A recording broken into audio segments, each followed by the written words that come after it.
Hello, Googleization Nation, and welcome to The Whole You, Work, Home, Life, a GGG Unleashed podcast with thought leader Joe Serio. In each of Joe's episodes, he's going to be raw and real with you on what it takes to be the whole you at work, home, and life in order to thrive today and in the future. Let's begin. Welcome to The Whole You. I'm Joe Serio. The first couple of episodes, we talked about your three superpowers: clarity, focus, and consistency. After that, we visited with Dennis Welch, who is a songwriter and spent 13 years at Gallup organization. And we talked about creativity. So we wanted to take it a step further and talk about health and wellness, resilience-related issues. Today, we're meeting with Tanya Tarr. She is a senior writer at Forbes magazine. Look, if I spend some time introducing her fully, it's going to take the entire time. So let's just cut to the chase.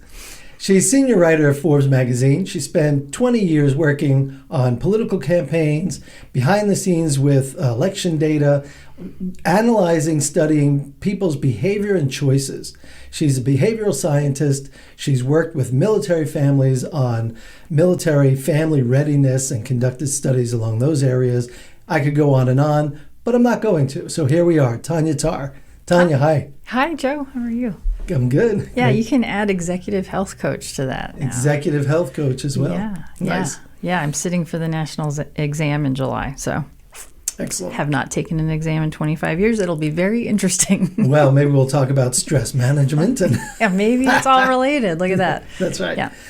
So look, there's a word that has probably been beaten into the ground, and that's resilience.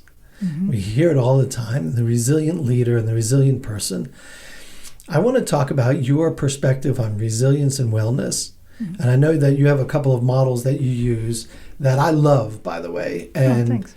I'll just tell the audience that recently we had Tanya come out to present at one of my leadership retreats at a ranch outside San Antonio for government employees, and she was fantastic. So we want to give you just a little piece of that today. Yeah. Resilience is a very interesting word, especially depending on what generation you're talking to. I think a lot of the times people think of resilience, at least for the millennial Gen Z, they have sort of this resistance to the concept of resilience. I think because they think of it as pushing beyond a point where it's healthy, or that it's rigid, which is funny because if you look up the word resilience, it actually means squishy, right? Your ability to bounce back. Yeah. And I think it's important to think of it that way, both because it's silly, but also it's adaptive, right? So it's having situational awareness and then figuring out a way to stay bouncy, right? To adapt around it. A lot of what I do is help people understand some of the psychological frameworks that help us stay bouncy, right? And help us actually think of the solution end of resilience, and specifically how to burnout proof yourself, burnout proof your life, burnout proof your workplace. Because I think we tend to spend a lot of times focusing on, oh, I'm exhausted, I'm burnt out. And the funny thing is, resilient leaders, there's sort of the old school resilience, right? Which is being stoic and not paying attention to the multiple spheres of our lives, and then dropping dead at 50 or 60, right, from chronic illness, heart disease, cancer, diabetes. But I think the newer version of resilient leadership, and that's not an age thing, by the way, because I also know leaders that are boomers that have characteristics of being an adaptive leader, of understanding that sustainability is actually a big part of resilience, right? And understanding, what's the deployment, right? Not just the mustering up into action, but how do we make intelligent demobilization and emotional demobilization in ways that actually close the stress loop and help us keep going, help us continue to be aligned with a sense of purpose. Yeah. There are so many things going on in my head right now. So one way I think about it is you want to have structure, and within that structure, maximum flexibility. in terms of the squishiness, right? Right, yeah. How can I maneuver and navigate the situation that I'm in without being so strict and so structured that I don't even have the capacity to respond to changes in my environment? And my environment being externally or internally. Right, yeah. What am I going through? Right. And we've gotten to a point where for a long time, maybe the generation of the Great Depression survivors and the world wars and all that, where we were not allowed to or expected to question feelings or be allowed to cry, maybe especially as men, Yeah. and to be more quote unquote emotional. But the fact of the matter is, none of this is new. Yeah, that's true. It's not like we haven't known this for 3,000 years. I'm glad you mentioned that, Joe, because I think we both follow all sorts of wellness and well-being folks and leadership folks.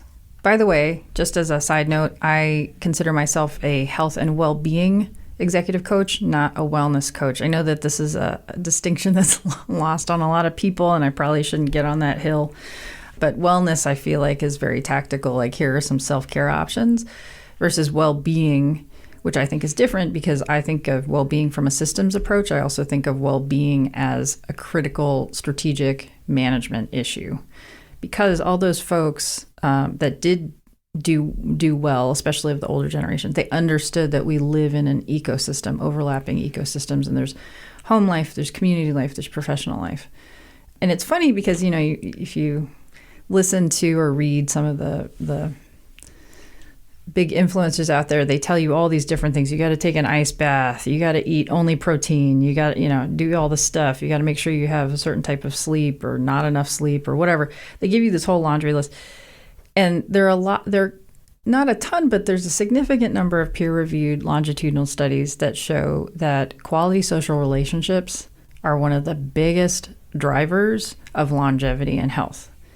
And I also feel like, and this is again more anecdotal, but if I look at the leaders that I admire across generations, the ones that are resilient, the ones that I particularly am interested in, leaders that don't raise their voice, right, in situations where the norm is to raise the voice, right? But a lot of these folks had really strong support structures, and they were people of faith. And that's not so much like we should all be people of faith, but they had a community that they were tapped into. You know, a lot of them had hobbies, right? And even like Winston Churchill, he would paint, right? So like there is this sort of set of habits and behaviors that help boost that, keep that ecosystem healthy. So, you know, it's interesting you mentioned that. So a couple of things go through my mind personally. Yeah. So I'm the 9th of 12 kids. My mom lived to be 88, and she was highly connected to people, highly involved in the community, very active. Up until she was probably around 85, she worked because she loved it. She loved what she did. Yeah, I bet it helped keep her mentally healthy too. For sure. Yeah. And a lot of her work was people involved. Yeah. Right? And then I think about my father, who was exactly the opposite and was very isolated and did not really go out into the community, he barely had any circle of good friends or people to talk to. Yeah. And he died at 68. Wow. And I think that neither one of those is coincidental. Yeah. And I've read the reports about the longitudinal studies of what is the key factor to longevity. Yeah. And it's things like connection and engagement and all of those things you mentioned. Friendship, yeah. Yeah. And isn't it funny that it comes down to people and relationship, which automatically translates or includes communication? Yeah, absolutely. And so you mentioned, you know, I'm attracted to the non-yellers, right? How can I have influence on people and help their well-being? Yeah. Even if they personally are in a difficult, maybe even untenable situation at home, whether it's economics or relationship or spouse support or anything like that. Yeah. And it comes down to that connection, which we've lost a lot of, partly because I think of the philosophical aspects of the American dream. Chasing. Yeah. When I get my own home and the white picket fence and I make enough money, then, right? All these if-then statements that we've grown up with. Yeah. If I get the degree, then I will. If I get married to the right person, then I will be happy. All conditional. They're all conditional. Yeah. And so often the rest of what we do is conditional. Yeah. Yeah, it kind of puts you in a pending space. So there's like two things I want to add to this. The things that like your mom and understanding there's like this ecosystem that keeps, like she probably had a sense of purpose. She had friends, she had work. And I think people feel burnt out when they don't feel a sense of agency, when they don't feel competent, when they don't feel a sense of belonging. Those three things are important. They're part of self-determination theory, which I think of self-determination theory as the antidote to burnout, right? It's the opposite. A couple things that came to mind were Norman Schwarzkopf was one of the first leaders to support family readiness, and he understood the importance of that. He understood that soldiers feel a sense of emotional stability when their people are taken care of, when they are in harm's way. I thought that was pretty significant because it did cause a lot of changes, positive changes. The other thing is in terms of longitudinal studies, if you're a nerd like us and you want to look up a study that is fascinating, has been fascinating for epidemiologists and scientists for decades, it's something called the Rossetto effect. Have I told you about the Rossetto? I think you mentioned it. Yeah, these are the type of things I get really nerdy about because it shows very clearly, connection is important from an emotional standpoint, but it also actually helps our heart health. So the Rossetto community was in eastern Pennsylvania, and it was a very, very tight-knit Italian-American community. Most of the people in this community were from a specific region in Italy, had immigrated. They worked very difficult jobs. I don't know if it was like steel milling or mining, but it was very physical, difficult, blue-collar jobs. And it was at a time, this is like the 40s, 50s, and 60s, where women typically stayed at home. These are lower middle income folks. The community, though, was very, very tight-knit, right? So, like, everyone's looking out for everybody else's kids. But so the doctor that helped this community realized for about 10 years, none of the men in this community had any heart disease whatsoever, which was, like, completely shocking, both for the time, but also for the fact that they were working very difficult manual jobs. They were very Italian. Okay, so they were not eating keto, right? Like, you know what I mean? There's cheese, there's lard, there's lots of pasta. They're drinking wine, they're smoking cigars. But for like 10 years, there was no heart disease. And the doctor didn't know why that was or what to make of it. And like I'm telling you, this community has been studied by multiple, dozens and dozens of researchers because they were like, what's going on here? Why are they living this extraordinary health? They went and studied people in that part of Italy that everybody came from, and they didn't have that same effect of no heart disease. But like every immigrant community, they want their kids to do better, right? So this tight-knit community became a little less tight-knit because the kids then got better educational opportunities and they moved away, and then that community wasn't tight-knit in the same way. So what happened?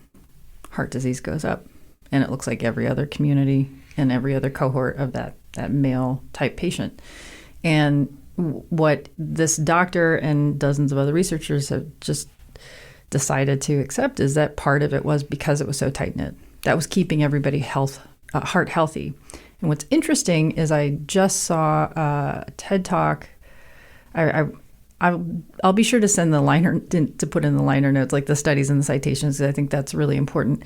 But they found recently that when we experience oxytocin, which is the trust neurotransmitter, it's what we feel when we feel connection, when we give hugs, things like that.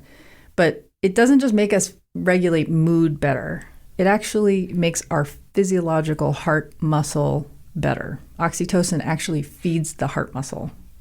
So if you think about it, if you're in a tight-knit community, even it doesn't matter if socioeconomic status or anything like that, or even literally the food that you're eating, you still can manage to be heart healthy, right?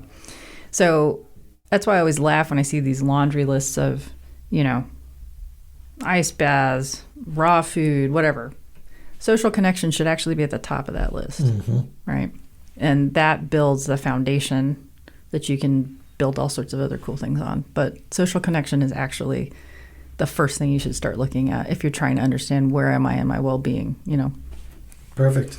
So as we go forward, let's talk about the frameworks that you've presented in the past, which you call how and wow. Yeah. And I want super cheesy. Hey, you know what? I remember it. That's true. Yes, it's sticky. We remember remember the cheese. Yeah. Because in our experiences, yours in your world and me in my world, one thing that we see a lot is that people, like you said, like social should be at the top, except we're running around saying, I need a gym membership and I'm gonna drive myself crazy trying to stay on this diet and all these other green factors. smoothies. Exactly. Yeah. And all these other factors that we get caught up in and we kind of missing the point.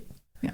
So lay out your how and wow and some of the things that people can almost reflect on, the questions that they can ask themselves about, well, how do I even do this? How do I think about my well-being?